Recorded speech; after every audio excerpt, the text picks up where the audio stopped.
Bienvenue dans Smart Bourse, votre émission quotidienne pour rester à l'écoute des marchés chaque jour sur Bismart, du lundi au vendredi à 17h si vous nous suivez en direct sur Bismart TV, à retrouver bien sûr chaque soir en replay sur bismart.fr ou encore en podcast sur l'ensemble de vos plateformes préférées. Au sommaire de cette édition ce soir, cette semaine aura été la semaine où de grands records boursiers sont encore tombés. On pense bien sûr au Nikkei revenu au-delà de son record d'il y a 34 ans maintenant, du 28 décembre 1989, le Nikkei qui ne cotait pas aujourd'hui, un jour de férié dédié à la mémoire de l'empereur évidemment, et donc le Nikkei a clôturé cette semaine au-delà des 39 000 points pour la première fois depuis 1989. Le Nasdaq Composite lui aussi est en train de battre de nouveaux records après le dernier sommet qui avait été marqué en novembre 2021, sous l'effet bien sûr de l'engouement au carré pour l'intelligence artificielle et les résultats d'NVIDIA qui auront marqué cette semaine. NVIDIA de son côté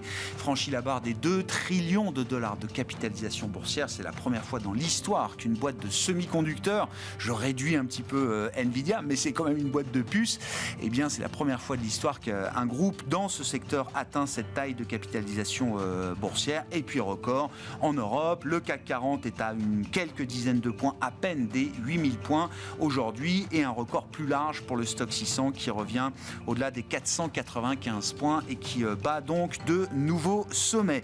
Nous reviendrons évidemment sur cette frénésie sur les marchés, ces indices boursiers au sommet. Que se passe-t-il du côté des flux?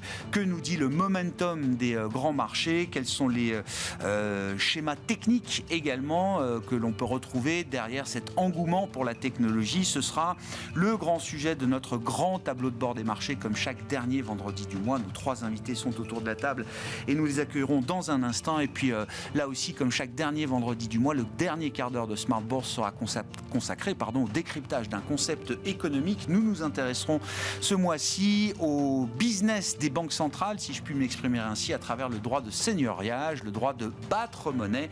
Et c'est Michel Rumi, économiste associé de SPAC, qui sera avec nous en plateau à partir de 17h45.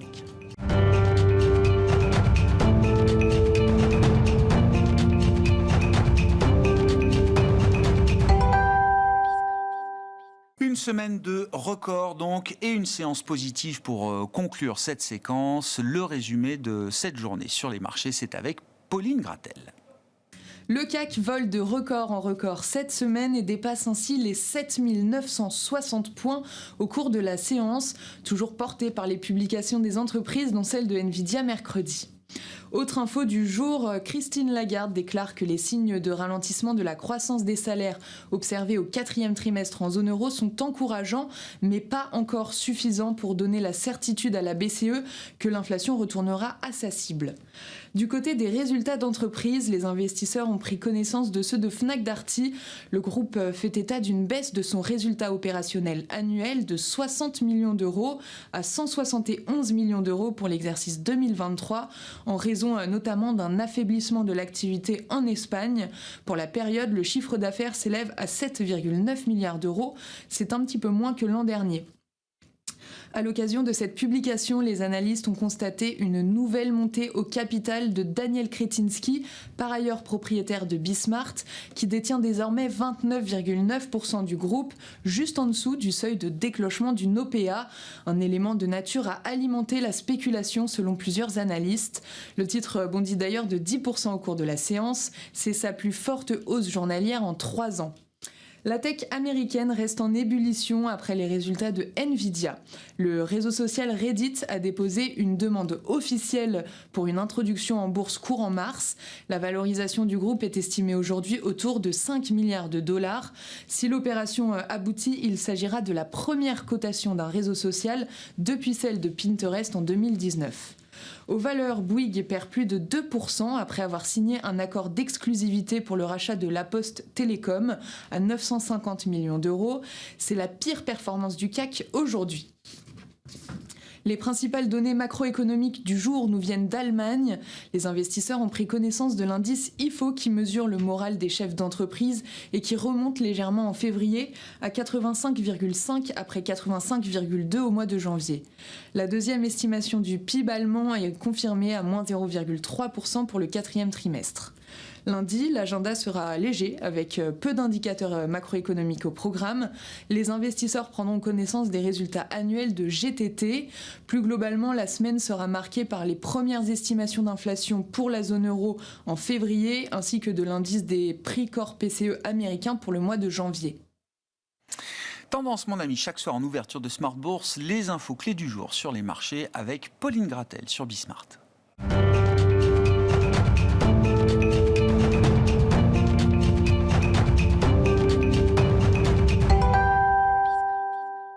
Chaque dernier vendredi du mois dans Smart Bourse, 3 experts, 3 analystes viennent vous apporter 3 dimensions d'analyse des marchés, justement pour ce grand tableau de bord des marchés.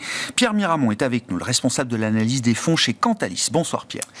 Bonjour. Merci beaucoup d'être avec nous. Bertrand Lamiel nous accompagne également, directeur général de Ports en Par Gestion. Bonsoir Bertrand. Bonsoir Grégoire. Bonsoir et messieurs. Laurent Albi, le responsable de Next Momentum. Bonsoir Laurent. Bonsoir Grégoire. Ravi de vous retrouver. On va parler évidemment de la frénésie boursière, de ce moment un peu hot que l'on vit sur les marchés boursiers sur fond d'engouement pour l'IA et des résultats de Nvidia. Mais avant cela, Pierre, quand on regarde dans les tuyaux des flux, le truc qui saute aux yeux quand même en ce début d'année 2024, c'est que pour beaucoup d'investisseurs, cash is king.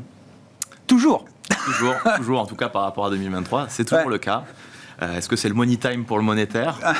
Donc 2024, comme vous le disiez, en tout cas sur les fonds distribués en Europe que nous référençons, effectivement, les actifs sans risque ont le vent en poupe, notamment le monétaire, qui collecte 34 milliards d'euros en ce début 2024. C'est le rythme moyen annuel qu'on observe depuis 10 ans. Donc en un mois, on fait autant qu'en une année. Donc c'est assez exceptionnel.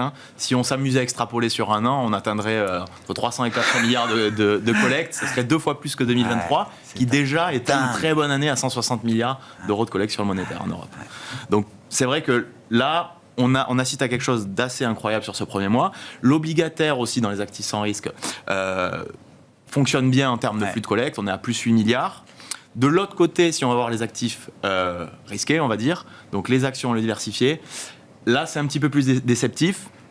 Les actions ont du mal à refaire surface, mais à revenir dans le jeu. Là, en moyenne, sur 2023, on était à 3 milliards d'euros de collecte l'an dernier. Sur l'ensemble de l'année ? En moyenne. En moyenne. Par mois. D'accord, par mois. C'est le même rythme qu'on a sur ce premier mois de 2024. Donc, c'est un rythme assez timide, mais néanmoins, observable. Si on regarde au cours des 10 dernières années, par contre, la collecte, on est sur un rythme 2 fois moins rapide, en moyenne. Ah ouais, je comprends. Donc, début d'année 2024, plutôt déceptif sur les actifs risqués. Et alors, sur les fonds diversifiés, ils sont un peu délaissés. On est à moins 12 milliards donc de la décollecte. Donc vraiment une classe on y reviendra, c'est intéressant de savoir pourquoi est-ce que les investisseurs estiment que les diversifiés sont peut-être pas le bon véhicule aujourd'hui, mais en tout cas, ce que vous décrivez là s'inscrit parfaitement dans les tendances qu'on a pu observer en 2023, que ce soit le monétaire first et puis un peu d'action au fur et à mesure, quoi. Et monétaire obligataire et un peu d'action au fur et à mesure. C'est la continuité de 2023. Pour l'instant, il n'y a pas vraiment de surprise sur les flux de collecte au début d'année. Sur la partie action spécifiquement, qu'est-ce qu'on peut dire là, donc sur ces 3 milliards de collecte actions mensuelles en moyenne, comment est-ce que cet argent est distribué ou alloué, Pierre ? Alors il y a 2, on va dire, dynamiques intéressantes. La première, c'est qu'entre les US et l'Europe, les US sont favorisés, US et monde d'ailleurs, avec le monde souvent avec ce petit biais américain. On a 1 milliard de collecte sur les stratégies US et monde contre 4 milliards de décollecte sur les stratégies Action Europe.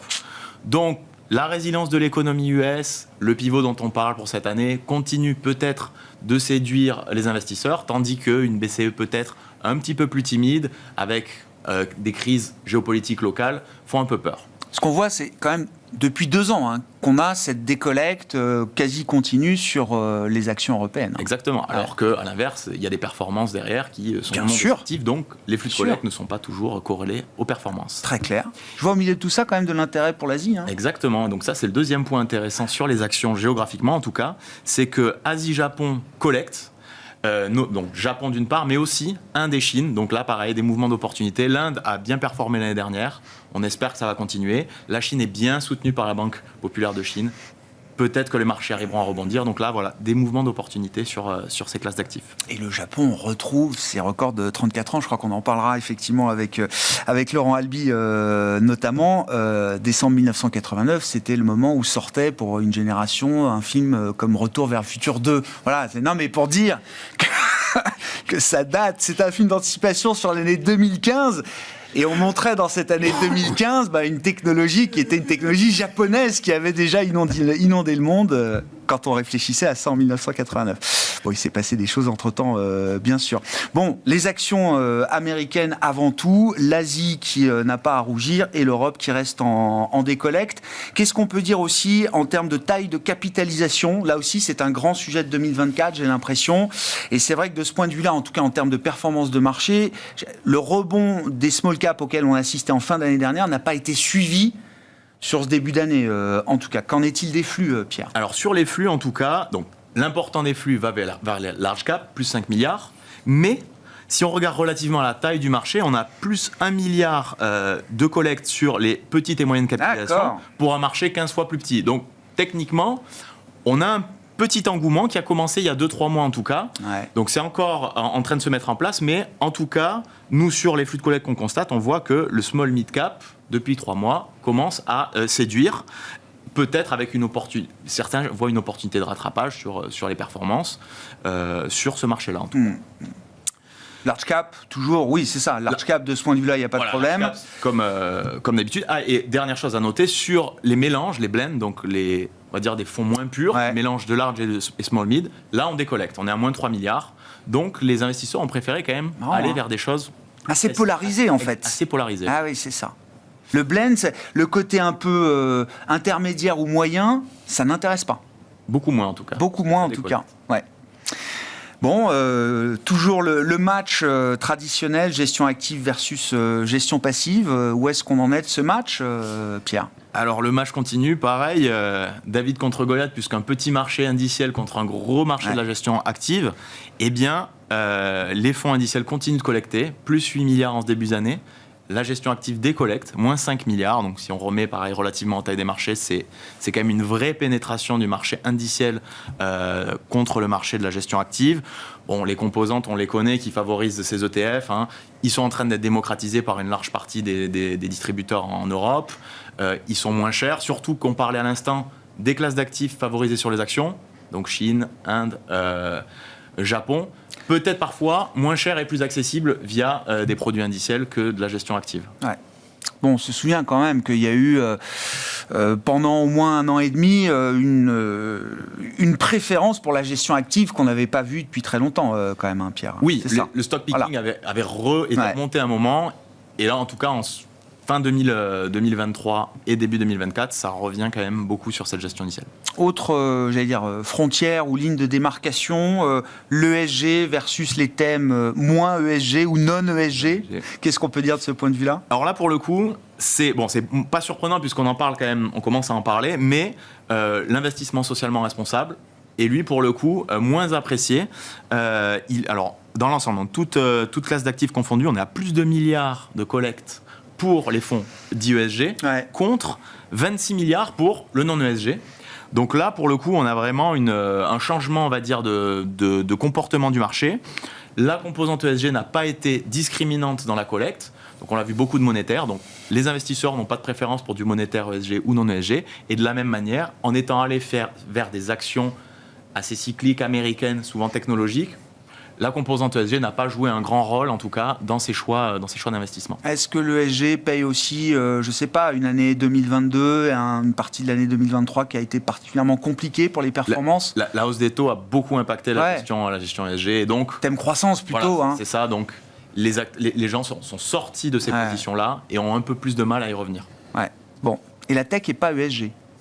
Pas toute non, la tech. Pas toute la tech. Non, mais c'est bien de le rappeler, puisqu'on parle beaucoup de tech en ce moment. On a beaucoup parlé d'ESG. Voilà, tech et ESG ne sont pas forcément fongibles l'un dans l'autre. Certaines grandes entreprises sont ESG, en achetant un peu de crédit carbone, mais la tech dans l'ensemble n'est pas nécessairement ESG et même parfois pas du tout. Les investisseurs à la recherche de rendement, vous le disiez en introduction, c'est vrai que tous les produits à taux fixe, obligataires, crédits, ont beaucoup d'intérêt aujourd'hui chez les investisseurs. comment est-ce que les sommes collectées sont distribuées en fonction des différents segments du marché obligataire? Alors oui, l'obligataire a beaucoup de succès, plus 8 milliards, on le disait juste avant. Alors là, ce qui est, on va dire, observable, c'est que ça collecte à peu près sur toutes les stratégies obligataires, que ce soit du crédit high yield ou de l'investment grade d'État. Tout le monde collecte. Il y a quand même une petite préférence vers le crédit européen et les obligataires mondes diversifiés, donc plutôt aggregate. Donc voilà, si on peut citer les collectes, crédit high yield plus 4 milliards, investment grade plus 1 milliard, l'aggregate monde plus 4 milliards. Voilà. L'obligataire qui collecte bien dans un environnement où les taux ont atteint quand même un niveau plus intéressant. Ah oui. L'inflation a un peu baissé, donc le marché, en tout cas, apprécie. Grand retour des produits de taux, des taux, du rendement, etc. On ressort les gérants obligataires du placard où ils étaient pendant une dizaine d'années. Non, mais c'est ce que me disent les directeurs d'investissement aujourd'hui dans les grands groupes. Je reviens aussi à la question de la gestion diversifiée. Vous disiez des collectes assez importantes pour les fonds diversifiés. Pourquoi et pourquoi il y a cette prudence qui est assez visible sur les flexibles, même sur des fonds prudents, il n'y a pas d'appétit du tout aujourd'hui. C'est ça. Que ce soit de l'allocation profilée, prudent, dynamique, équilibré, etc., ou du flexible, il y a un désamour, entre guillemets. Il est quand même plus flagrant sur le flexible, qui décollecte 5 milliards, donc c'est quand même en un mois. Ce qu'on disait juste avant, il y a une certaine bipolarité, on essaye d'aller vers des choses plus pures, plus identifiables, plus compréhensibles. On le voit pour les ETF, on le voit aussi pour les petites et moyennes capitalisations contre les large caps. Donc voilà, c'est dans cette continuité de préférence de produits plus lisibles peut-être. Ouais. Et au final, alors effectivement, ça donne l'idée ce que les financiers appellent un barbell, c'est ça. On va chercher un peu d'un côté et de l'autre les deux extrêmes pour capter la performance. C'est ça. Avant, il n'y avait aucune le TINA, there is no alternative. Maintenant, c'est TARA, je crois, reasonable alternative. Voilà. Donc maintenant, on a le choix. La prime de risque a changé. On doit arbitrer vers les meilleures classes d'actifs, en tout cas qui offrent le meilleur rendement par rapport au risque. Et donc, on a ce côté où on va aller chercher du monétaire qui a un bien meilleur rendement qu'il y a quelques années et donc qui est devenu assez intéressant, ou alors à l'opposé, des stratégies actions US cycliques vers les technos qui, elles, proposent des choses plus agressives mais du coup plus rémunératrices. Et en France, si on prenait l'exemple de la France, avec les Français qui, entre guillemets, sont assis sur des mannes financières. Très intéressant votre graphique, sur la distribution de l'épargne financière des Français entre l'épargne de précaution et l'épargne investie. Exactement. Si on regarde l'épargne de précaution, justement, on est à 2000 milliards sur les 4500 et quelques milliards. Donc ça, c'est une épargne qui rapporte peu, voire pas. C'est quoi, les comptes bancaires les comptes bancaires et des livrets très peu rémunérés. Sous-rémunérés. Donc on a une possibilité que ces mannes d'argent aillent vers quand même des classes d'actifs qui sont maintenant beaucoup moins, pour le même niveau de risque, qui ont des meilleurs rendements, ou que les actions US cycliques continuent de séduire justement pour ce profil de rendement plus élevé. 2000 milliards d'épargne de précaution en France. Je crois qu'aux États-Unis, on atteint quasiment le $1 trillion investis sur des money market funds, des fonds monétaires américains, qui sont là aussi des fonds de précaution utilisés en remplacement des produits bancaires aujourd'hui. Merci beaucoup, Pierre. Bertrand, je me tourne vers vous. Alors, commentaire sur le contexte de marché au terme de ce nouveau mois et de cette semaine qui a été quand même une semaine clé, peut-être, pour les investisseurs. Et puis, reprenons un peu la question qui est posée par les flux que nous apportait Pierre, entre gestion indicielle ou stock picking. Est-ce qu'il y a un moment quand même où il faut revenir peut-être sur quelque chose d'un peu plus fin en termes d'investissement boursier notamment ? Oui, il y a clairement un coin qui a été mis sur la gestion indicielle. On le voit à travers ces graphiques où on compare le S&P 500 avec le S&P 500 équipondéré. Donc on a toujours un avantage. Le mois dernier, je disais, il y a peut-être quelque chose qui est en train de se passer. Quand on regardait CAC équipondéré, il pointait au-dessus de sa moyenne mobile 200, mais bon, le signal n'était pas encore complètement clair. Et Laurent nous le rappelait, on n'anticipe jamais un signal. Et du coup, il avait entièrement raison. Et sur le S&P, c'était moins net. Là, ça ressemblait plus à une normalisation. Donc on aurait pu. Donc quand on regarde ça, on se dit, ok, on continue sur les ETF indiciels. Sauf que quand on va regarder ce qui se passe, notamment sur les 7 magnifiques, on s'aperçoit que là, il commence à y avoir de la dispersion. Tesla est parmi les plus mauvaises performances du Nasdaq 100 avec un moins 20% depuis le début de l'année. De l'autre côté, on a Nvidia qui doit être à plus 60%. Et donc, on voit que sur les 7, il y a 2 blocs qui sont en train de se dessiner. Donc, on a Nvidia, Meta, Amazon et Microsoft qui sont toujours bien, toujours lancés. Alors Amazon, Microsoft, un peu plus soft. Nvidia et Meta, ça cavale. Et de l'autre côté, Tesla a plongé complètement. Et Apple, c'est confirmé. Et on a Alphabet, Google. Bon. Je vais peut-être un peu vite en besogne, mais en tous les cas, il y a plus de puissance. Ouais. Il commence à y avoir des signes de faiblesse. Ça veut dire que les marchés se concentrent encore plus. C'est la question. Oui. Mais quand on va regarder après, Nvidia, c'est un quart de la performance du S&P 500 depuis le 1er janvier. Oui. Une boîte. Mais on voit que ça invite à la fête quand même pas mal de boîtes. Alors, des grosses sociétés, comme par exemple dans la santé, on a Eli Lilly qui a plus de 32 de performance depuis le début de l'année. Donc, la tech, oui, mais pas seulement. Quand on regarde la participation, c'est-à-dire le pourcentage de valeurs qui sont en tendance haussière, l'an dernier, même l'année d'avant, je vous disais, on est sur 15, 20, 25%. Ça y est, ça se débloque. Ah, quand même. On arrive à 45% de participation aux États-Unis. On est à 46% sur les larges européennes.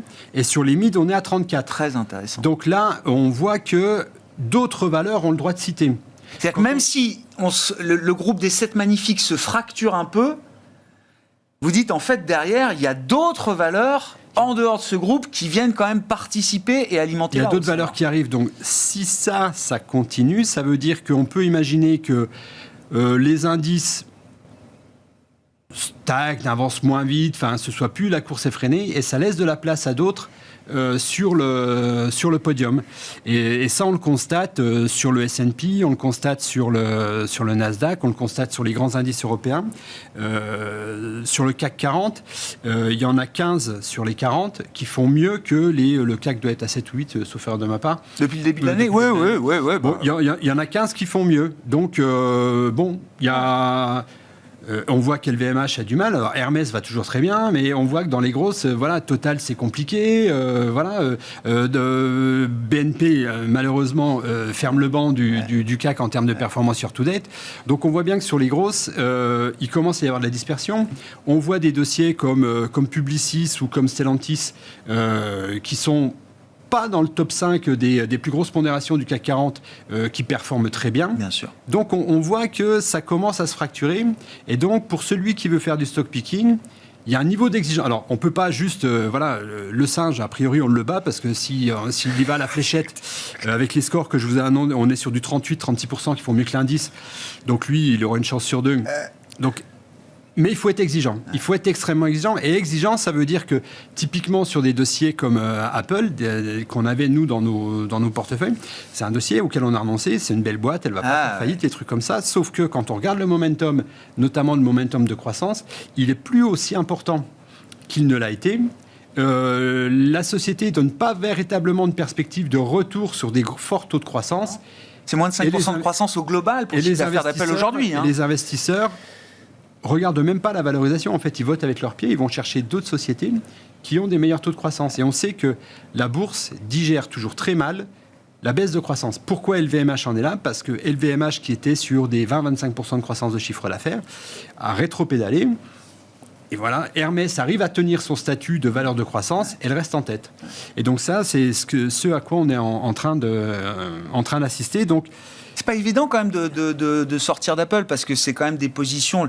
Alors je sais qu'il faut jamais tomber amoureux de ces positions, mais Apple, comme LVMH ou d'autres valeurs avec ce statut-là, c'est des valeurs qu'on fait quand même le bonheur des investisseurs, des clients pendant très très longtemps. Donc se dire que tiens, c'est peut-être le moment de plus en avoir ou beaucoup moins qu'avant, c'est pas évident. Oui, surtout qu'on sait que forcément, si elle cavale, elle va apporter beaucoup sur l'indice et donc ça va être dur de suivre derrière. Donc il y a effectivement cette peur-là qui peut saisir les investisseurs. La meilleure solution, et moi, ce qu'on fait nous avec nos gérants et nos conseillers, c'est ce qu'on appelle des pair trades. C'est exactement ça, c'est-à-dire on en compare l'une à l'autre. Et là, il faut écouter ce que nous dit le marché. Donc, à un moment donné, Apple va moins bien. Encore une fois, elle pourra probablement revenir sur le devant de la scène à un moment donné, parce que c'est quand même la première en termes de rachat d'actions. Enfin, elle est bourrée de qualités qui font qu'à un moment donné, elle reviendra sur le devant de la scène. C'est plus le cas. Il faut avoir la force d'en prendre acte et d'aller voir ailleurs, parce qu'il se passe des choses ailleurs. Et aller voir ailleurs, c'est aller voir peut-être même en dehors de la tech. C'est ça, là, vous avez un match high-tech versus low-tech. C'est quoi ce thème? On parle de Nvidia qui cavale et qui émeut tout le monde. Mais Hug, les chaussures magnifiques, là, on en parle ou pas? Non. Oui, je veux bien qu'on en parle. Oui. Regardez. Donc c'est Dekers, c'est ça le nom de la boîte? Dekers, en fait, c'est une société de production-distribution. Ouais. Ils ont, entre autres, dans leur marque phare, les chaussures Hug et les sneakers Hoka. Oui, Hoka, ça, oui. Voilà. Oui. Bon, chacun... Gros succès. Voilà, chacun choisira son camp. Moi, j'aime les deux. Les deux sont compatibles. On peut avoir les deux. En même temps, mais regardez la perf. Là, on redémarre la perf à zéro début 22. Dekers, mine de rien, ça cavale. Ah bah oui. Alors, j'en ai pas mis. C'est un petit Nvidia, quoi. Exactement. Et elle doit être juste 20% derrière Nvidia en termes de performance. Elle doit être à 240. Mais c'est intéressant parce que c'est de la consommation discrétionnaire. Ça. Oui. Donc, Et regardez Ralph Lauren en orange. Tiens, autre exemple de consommation. Qui bat largement le Nasdaq et le S&P 500. Et j'aurais pu vous mettre des Abercrombie & Fitch, j'aurais pu vous mettre des American Eagle Outfitter. En fait, il y a sur pas mal de boîtes qui fonctionnent et qui vont bien. Ces enseignes, alors qui sont directement sur de la consommation mode, fashion, alors, discrétionnaire. Un peu cher, on n'est pas dans le luxe, mais on n'est pas non plus sur. Mais non, parce que le positionnement pour ces marques-là, c'est la clé. Hein. Enfin, je veux dire, je vais pas refaire la liste de toutes les boîtes textiles de notre enfance qui ont mis la clé sous la porte en France ces derniers mois, et ça continue peut-être. Mais il y a des positionnements qui sont, alors là, pour le coup, pile au bon endroit, au bon moment. Qui marchent bien en ce moment, et donc et qui sont pas dans l'univers de la tech. Donc ça, c'est la bonne nouvelle, c'est-à-dire qu'on peut constituer un portefeuille avec certes de la tech, parce que quand il y a un engouement comme ça, il ne faut pas passer à côté. Il faut effectivement diversifier sa façon de faire, parce que Nvidia c'est bien, mais il y a d'autres acteurs, et donc il faut savoir en profiter et explorer un peu plus large que ça. Et à côté de ça, il y a des boîtes de santé comme Novo Nordisk, comme Eli Lilly, il y a des boîtes... voilà. Donc il y en a pas mal qui permettent de faire son marché et d'avoir plusieurs fers au feu. C'est-à-dire qu'à un moment donné, forcément... le vent va tourner. Il tournera peut-être pas en même temps sur tous ces items-là. Ouais. Oui, c'est un moment où il faut quand même reconsidérer un peu ses portefeuilles, peut-être se diversifier, regarder où est-ce qu'on est très concentré, effectivement. Rebalancer de temps en temps. Ouais. Et sur le sujet Nvidia, en fait, où on s'émeut de sa performance, alors certes, là, on est vraiment dans les queues de distribution, comme ça arrive de temps en temps, où il y a des valeurs qui partent vite et fort, et là, on est... quand on n'est pas dedans, c'est compliqué. Et même quand on est dedans, on a des clients qui nous disent, est-ce que il faut pas... à un moment donné, est-ce que ça ne va pas s'arrêter ? Nvidia, la performance qu'elle a juste suivi la performance des bénéfices par action.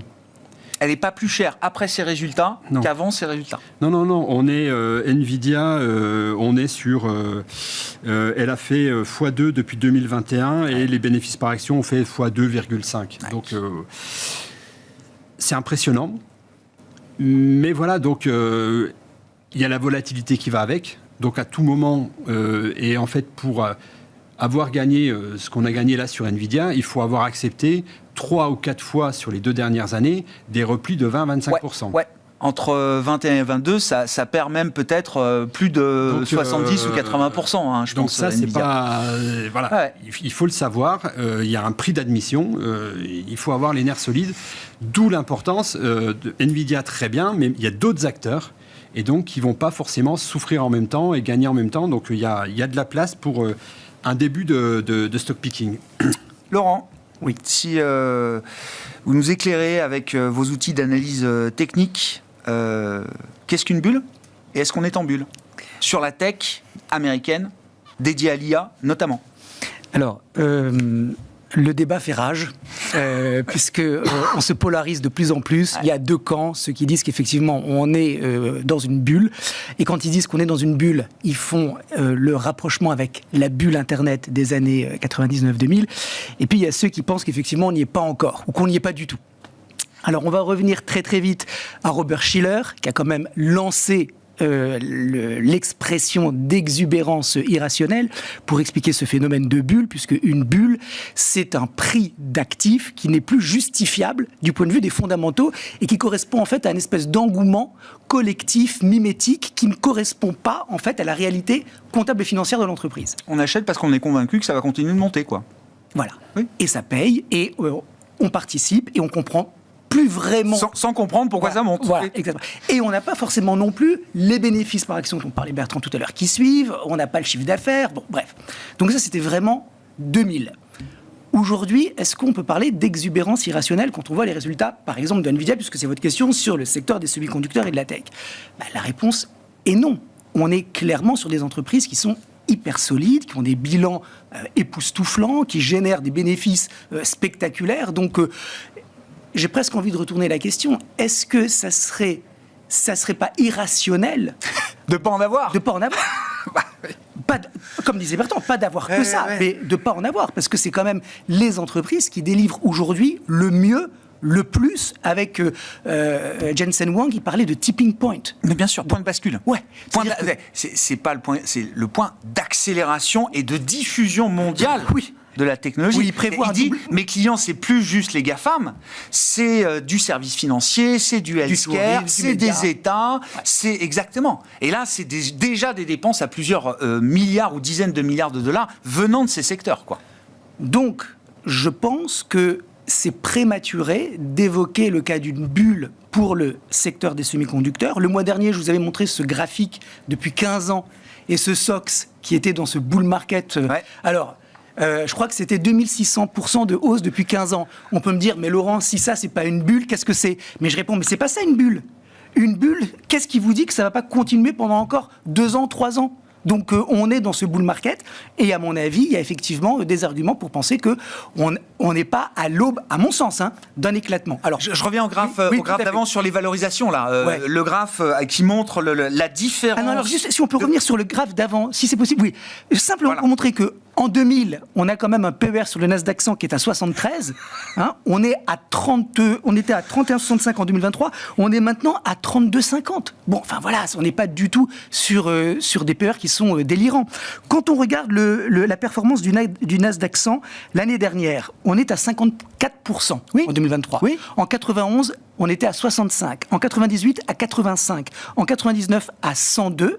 Donc on voit bien que on est sur une perf qui est importante en 2023, mais qui pourrait... Oui, puis surtout en 23, qui a été le rattrapage de 22. Ouais. Ce qu'on n'avait pas à la fin des années 90. On n'avait pas cette barre rouge à la fin des années 90. Exactement. Qui nécessitait peut-être un rattrapage du Nasdaq. Le SOX, en 2022, il perd presque 50%. Ah oui, Peut-être que la bulle, elle est derrière nous. Justement, parce que là, on est dans un redémarrage et peut-être que justement, il y a eu cette déflagration et qu'on est maintenant dans cette remontada. Je prends votre graphe là du SOX, donc l'indice phare des semi-conducteurs américains sur longue période, enfin sur 15 ans, 2008-2023. Ce qui est quand même frappant, c'est ce côté un peu...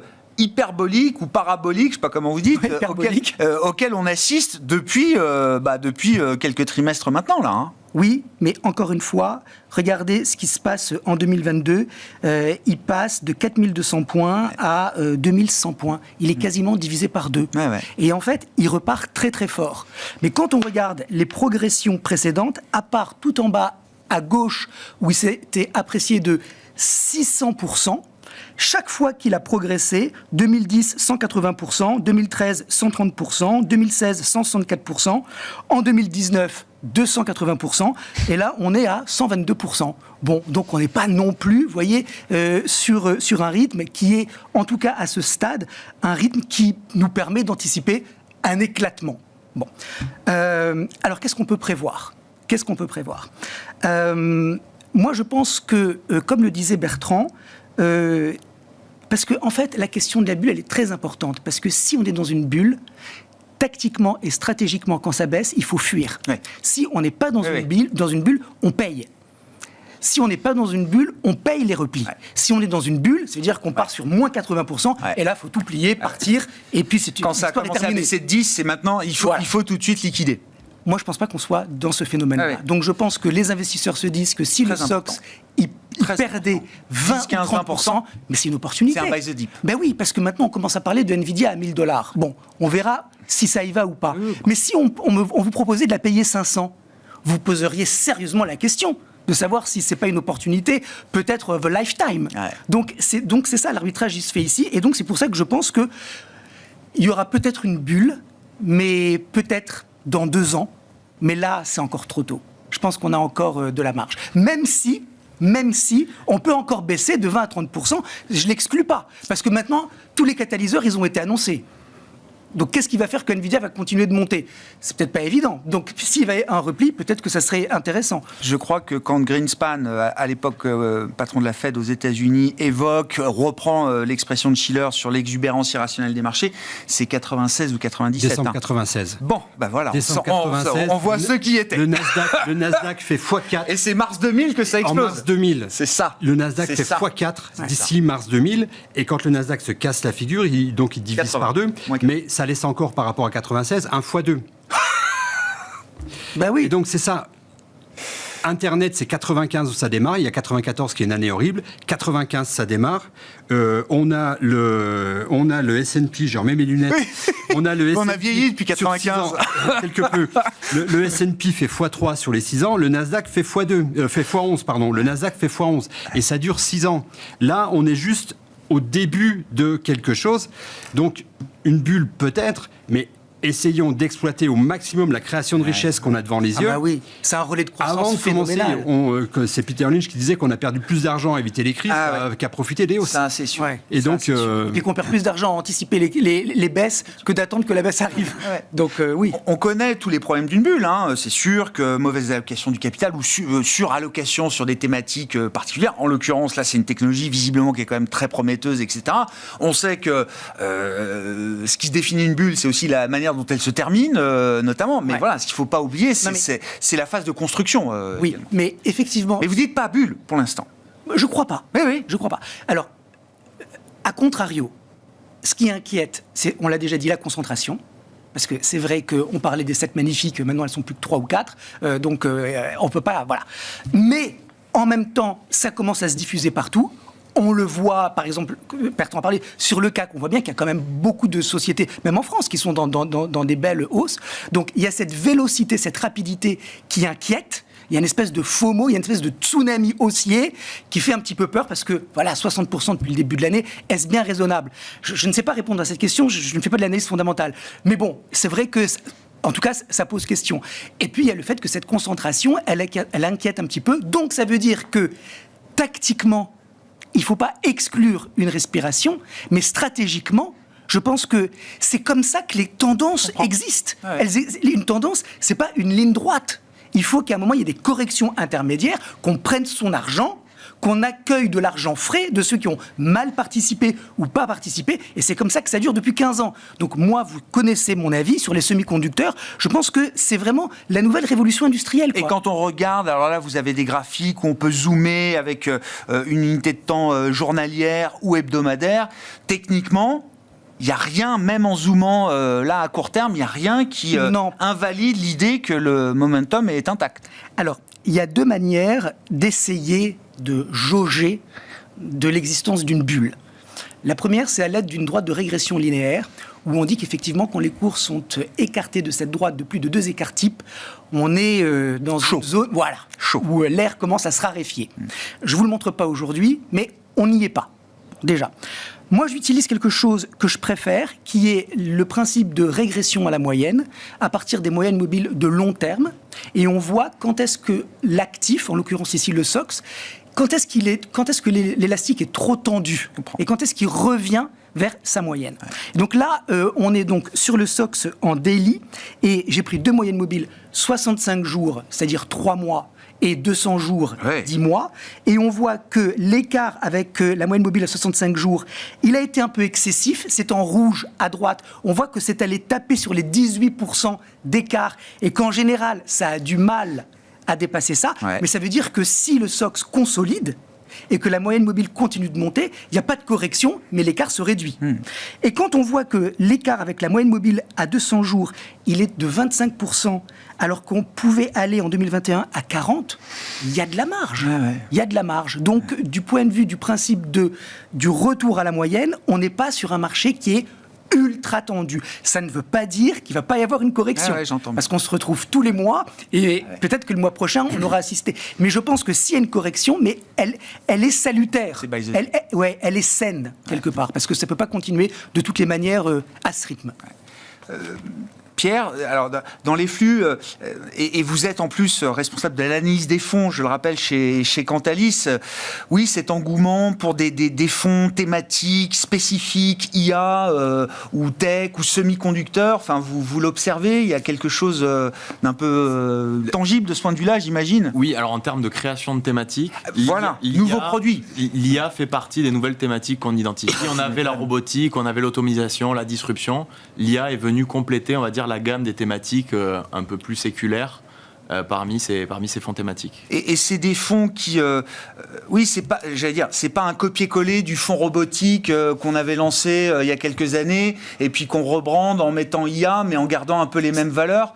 Ça combine en fait à la fois du NVIDIA, donc tout ce qui va être industrie qui produit les outils pour pouvoir exploiter l'IA, les producteurs d'IA comme on peut retrouver dans les grandes tech US qui développent des logiciels en IA. Et c'est la combinaison des deux en général qu'on retrouve. Et c'est plutôt excluant justement de la robotique. On ne va pas retrouver de l'industrie robotique, etc., qu'on trouve justement... Ça ne doublonne pas par rapport à cette thématique robotisation. Et c'est plutôt agressif en termes de volatilité. Hein. Ce qu'on disait, c'est...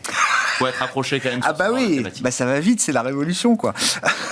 Alors, on parle beaucoup de NVIDIA, mais il faut quand même rappeler qu'en Europe, on a des Infineon, on a des ST Micro, on a des Dassault Systèmes. SAP, qui a très bien fait aussi, je crois. ASML, bien sûr. Donc, ASML, ASMI, BESI, BE Semiconducteurs. On a quand même des champions. On n'est pas comme NVIDIA, mais on a quand même...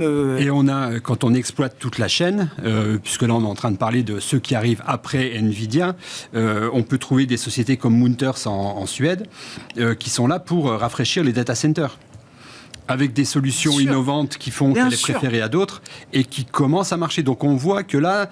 il y a tout un écosystème. Ça commence à cranter sur ces boîtes-là. Les gens se disent, OK, c'est pas... On a par exemple des éditeurs comme Wolters Kluwer, on en avait déjà parlé, qui offrent des solutions donc, sur le juridique, sur le technique. Avant, c'était des bouquins. Maintenant, c'est des abonnements sur le web. L'intelligence artificielle, eux, ils commencent déjà à l'exploiter pour aider à aller plus vite, quoi. Donc quand vous êtes typiquement un avocat, vous voulez voir en gros ce qui s'est passé dans les cours de cassation, soit vous êtes relativement âgé avec encore une bonne mémoire et vous savez ce qui se passe. Soit vous avez des bons juniors qui sont prêts à travailler jusqu'à très tard le soir et qui savent bien pomper. Et vous avez l'apport pour aller chercher plus rapidement tout ce qui peut se rapprocher et qui peut vous aider. C'est ce que vous disiez tout à l'heure avec le tipping point. Oui. C'est que microéconomiquement, on a déjà quand même des exemples tangibles d'applications, d'usage et de gains de productivité, d'efficience, etc. La santé va être très gros consommateur. On a des masses de données énormes qui sont déjà stockées, qui ne demandent qu'à être exploitées. Donc aujourd'hui, la santé, elle est faite essentiellement... Le diagnostic, le prédictif, etc. Les tests sur les médicaments, accélérer les tests sur les médicaments, on a Dassault Systèmes notamment. Mais ça va aller plus loin. Enfin, et des sociétés, on parlait tout à l'heure d'Apple et Google, c'est un peu compliqué. Enfin, n'oublions pas qu'ils ont quand même stocké, à un moment donné, on en reparlera, mais qu'ils ont stocké des masses de données. Enfin, quand vous avez une Apple Watch, Apple, il sait à peu près toute votre santé. À un moment donné, ça peut être monétisé. Enfin, il peut y avoir des choses qui arrivent. Donc, ils ont les données, ils ont la technologie, ils ont l'argent. Donc voilà. Donc ça va moins bien, on s'éloigne, mais on garde un œil dessus parce qu'on sait que le retour peut être rapide. Bon, de la tech au Nikkei, oui, il y a un pas à franchir, effectivement. Non, mais attends... Alors, s'il n'y avait pas NVIDIA, peut-être que le Nikkei ne serait pas retourné sur les 39 000 points non plus. Il a été aidé. Donc, NVIDIA... il n'était pas très loin. Non. Il n'était plus très loin. Il y est allé... Avant les résultats de Je suis d'accord. Il y est allé sans NVIDIA. Mais en tout cas, il y a eu quand même un petit coup de pouce. Impressionnant. Et ce Nikkei, donc, il revient depuis 34 ans, c'est ça, sur son sommet. Donc, on le salue bien bas parce que c'est une belle perf qu'il met en place depuis 2009. Alors, pourquoi le Nikkei, moi, il m'intéresse aujourd'hui parce qu'on est un peu, d'une certaine manière, à l'opposé de tout ce dont on vient de parler, quoi. On est sur des actions japonaises qui sont quand même encore considérées très value, qui sont pas chères. On a eu avec les Abenomics plein d'incitations à travailler tout ça. Et donc, le Nikkei, il me semble qu'il a du potentiel. On a une banque centrale qui est quand même bien accommodante. On a une économie un peu comme la nôtre, un peu moribonde, mais ça ne gêne pas la performance des actions. Et donc, je trouvais que c'était intéressant de s'y intéresser et surtout de vous donner des targets. Parce que pour tous ceux qui ont raté la remontada, justement, c'est bon. Après, il fallait bien travailler son point d'entrée, parce qu'il y a toujours eu des espèces de rallyes un peu rapides sur le Nikkei, mais ça s'est toujours essoufflé. Ceux qui ont raté la remontada, ils vont pouvoir jouer la nouvelle histoire des 34 prochaines années du Nikkei, là, Laurent. 34 ans, je sais pas, mais il y a quand même quelque chose que je suis obligé de dire. Techniquement, c'est que si on regarde le graphique, depuis le rallye commencé en 2009, la bougie que vous voyez à l'écran, bimestrielle, puisque pour compacter les choses, chaque bougie représente 2 mois. La plus importante de tout le rallye, c'est la dernière. Là. Ouais. Ça, c'est pas terrible. C'est pas terrible parce que ça fait un peu penser à ce qu'on appelle un épuisement un peu. Ouais, un blow-off, c'est-à-dire le contraire d'une capitulation. D'accord. Où effectivement tous les retardataires finalement lâchent prise. C'est le crack à la hausse, quoi. C'est le crack à la hausse. Alors, ça veut dire que on pourrait tout à fait ne pas dépasser de manière significative ce sommet de 1989 tout de suite. Peut-être qu'il va y avoir un petit travail de consolidation. C'est la raison pour laquelle je vous ai mis sur ce graphique 36 150. Pour moi, c'est un bon prix pour essayer de revenir sur le Nikkei, voire un petit peu plus bas, sur les 33 000 points, ça serait encore mieux. Et les extensions de Fibo, 41 220 et 43 790, il faut être long Nikkei, à mon avis, de toutes les manières. C'est tactiquement que ça va se jouer, essayer de trouver le meilleur point d'entrée, c'est jamais facile. Merci beaucoup, messieurs. Merci de venir chaque mois nous apporter toutes ces dimensions d'analyse de marché. Laurent Albi pour la partie technique, notamment responsable de Next Momentum. Les flux avec Cantalis et Pierre Miramont qui nous accompagnait ce mois-ci, le responsable de l'analyse des fonds chez Cantalis. Et la partie fondamentale et Momentum également avec Bertrand Lamiel, directeur général de Ports en Par Gestion.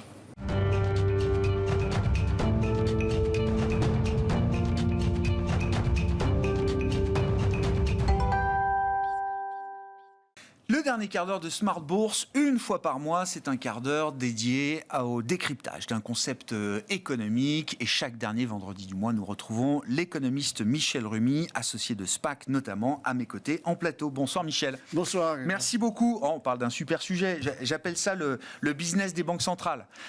Si je puis me permettre. Comment une banque centrale gagne sa vie, gagne son argent. C'est ça la question et ce que vous allez nous expliquer ce soir, Michel. Tout à fait. En fait, on parle beaucoup, notamment en zone euro, de l'indépendance des banques centrales.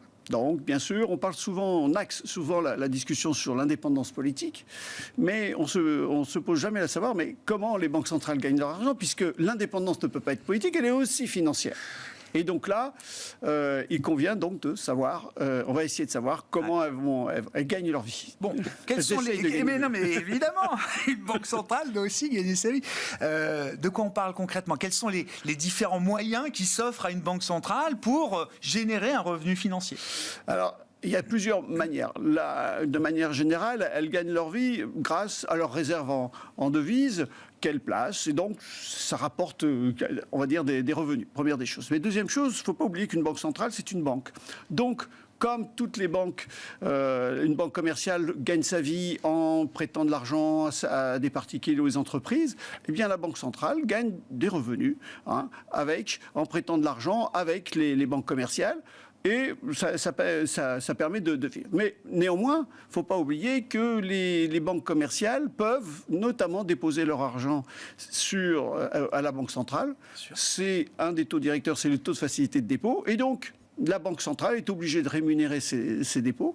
Et donc, en gros, elle gagne cet aspect, je dirais, sur on va dire la marge d'intermédiation de façon simple là-dessus. Et c'est ça qui est très important, c'est majoritairement cet aspect-là. Et puis, dernière chose, et donc là, j'attire votre attention, autant la banque commerciale gagne un peu d'argent, Ouais. là on gagne. Ah bah oui, On gagne beaucoup. c'est plus les mêmes sommes là, c'est plus les mêmes montants qui sont en Tout à jeu. fait, hein. En fait, là, en gros, le système a gagné 300 milliards d'euros entre 2012 et 2021. Et de manière générale, ceci découlait de la politique des taux d'intérêt qui a été pratiquée à ces moments-là. Ouais. Et donc, tout va pour le mieux là-dessus.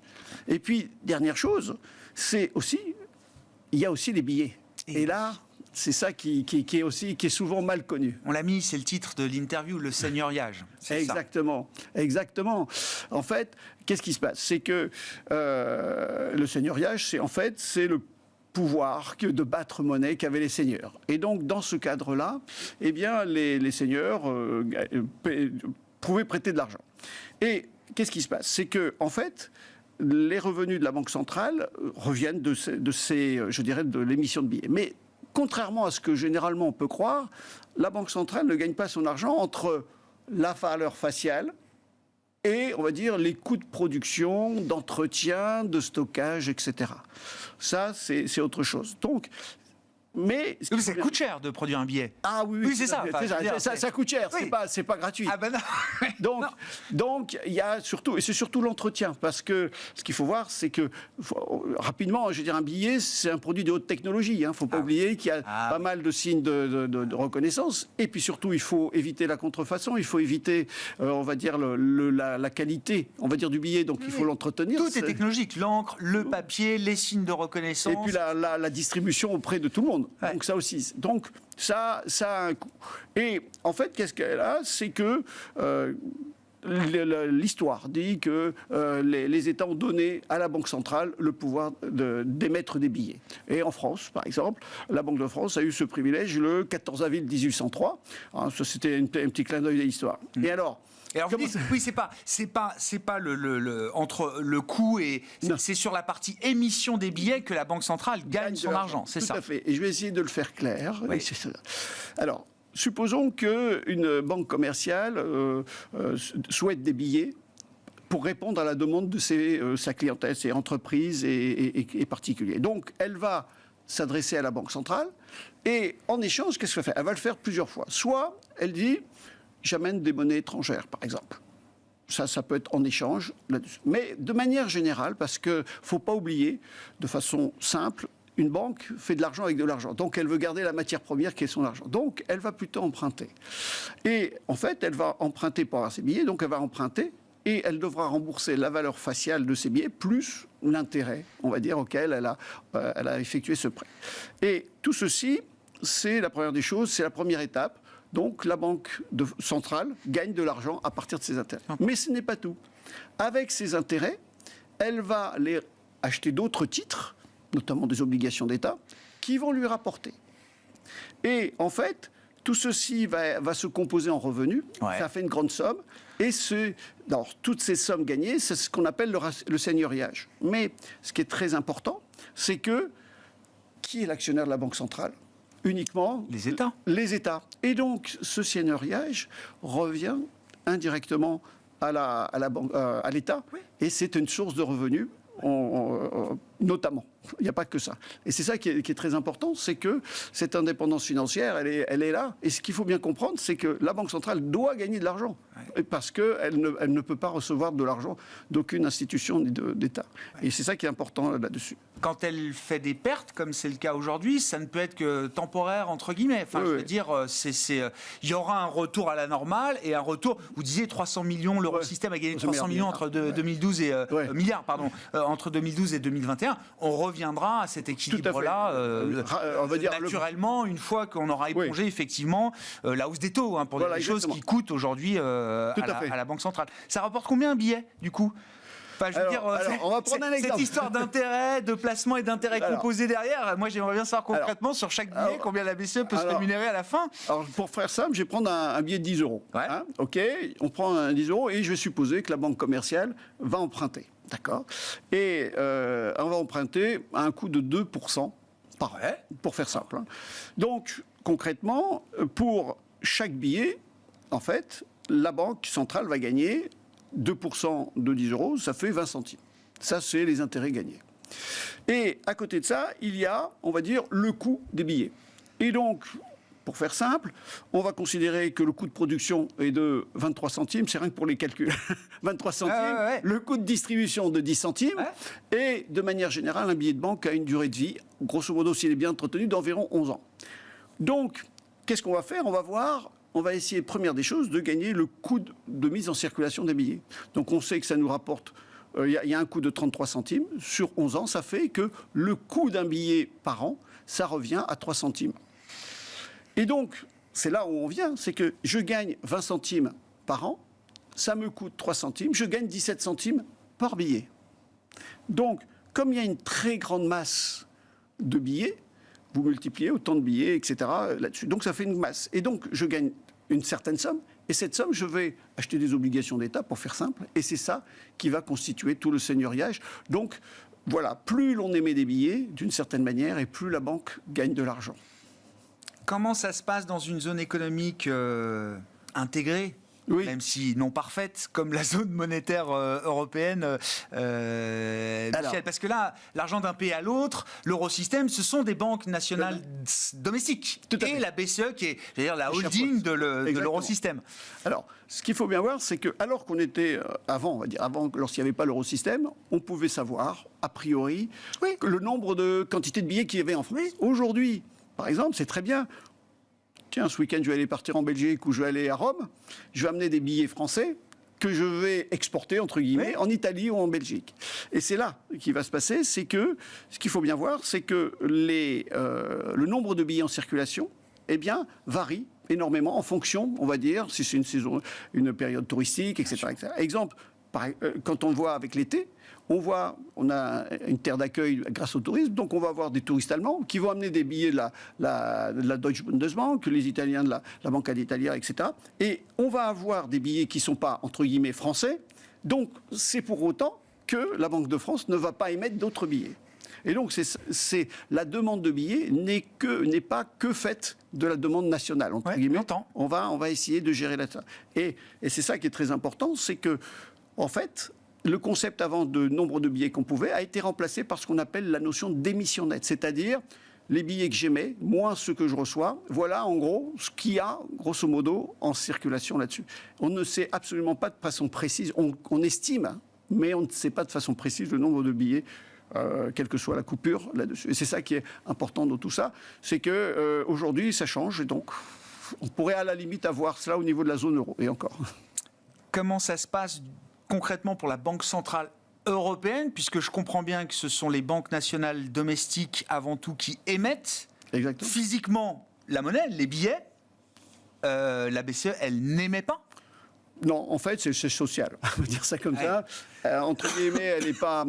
Alors, elle n'est pas opérationnelle, je mets des guillemets, je prends mes là-dessus. C'est qu'en fait, il a été admis que sur l'ensemble des revenus, tirés on va dire, du seigneuriage, ça remonte, on va dire, à la BCE. Sur ces 100, la BCE garde 8%. D'accord. Et les 80. Et après, ce qui se passe, c'est que on va répartir les 92 en fonction de la clé en capital, la BCE. C'est-à-dire, par exemple, la France, elle a une certaine part de, admettons, 20%. L'actionnariat, la participation que vous avez à la BCE. Exactement. Et c'est ça qui est très important, parce qu'il y a des pays, nous, on ne se pose pas de questions, on arrive, mais il y a des pays, par exemple, qui ont plus d'entrées de billets que d'émissions, qu'elles peuvent fabriquer. Par exemple, souvent, la façade Est, souvent les billets rentrent par l'Autriche, qui se trouve avec beaucoup de billets et pas assez d'émissions nationales. Donc, ce qu'on fait, c'est qu'on mutualise l'ensemble, on va dire, de toutes ces, de ces revenus de seigneuriage. Et après, c'est en fonction de la clé en capital que ça se passe. Est-ce qu'on compte toujours les billets à la main dans les succursales de la Banque de France sur le territoire? Ça, c'est des histoires qu'on m'a racontées. Non, l'idée, non, on compte pas. Parce que du coup, c'est important pour... Non, ce qui est très important, d'abord, ce qu'il faut bien voir, c'est que de manière générale, la finance suit la technologie. Ok. Donc, ce qu'il faut voir, c'est que les billets, bien sûr, c'est compté, on va dire, en machine. Et bien sûr, ce qu'il faut bien voir, c'est que le travail de la Banque centrale doit s'assurer, c'est une des missions on parle souvent, une des missions de la Banque centrale, c'est d'émettre des billets, mais c'est aussi de s'assurer de la qualité du billet, de telle manière que à la limite, c'est pas que je fais un scoop, mais dès lors que vous avez un billet usagé, méfiez-vous s'il n'a pas été contrefait. Mais par contre, la qualité doit être craquant, et donc c'est ce qui est très important. Et oui, productrice de monnaie, jusqu'à émettre effectivement les billets, les quantifier, s'en occuper. C'est 11 ans la durée de vie d'un billet À peu près. Bien sûr. Après, l'idée, c'est selon. C'est-à-dire que le billet de 500 ou de 200 qui se circule. Il peut vivre un peu plus longtemps. Oui, voilà. J'ai compris. Mais en moyenne, voilà. Mais vous voyez, souvent, c'est le billet de 5, c'est un rendu de monnaie. Il est souvent usé. Et donc, il est vite remplacé. Merci beaucoup Michel de nous avoir éclairé sur la manière dont les banques centrales gagnent de l'argent à travers l'émission des billets de banque notamment. Michel Rumi, économiste associé de SPAC avec nous chaque dernier vendredi du mois dans Smart Bourse sur Bismart.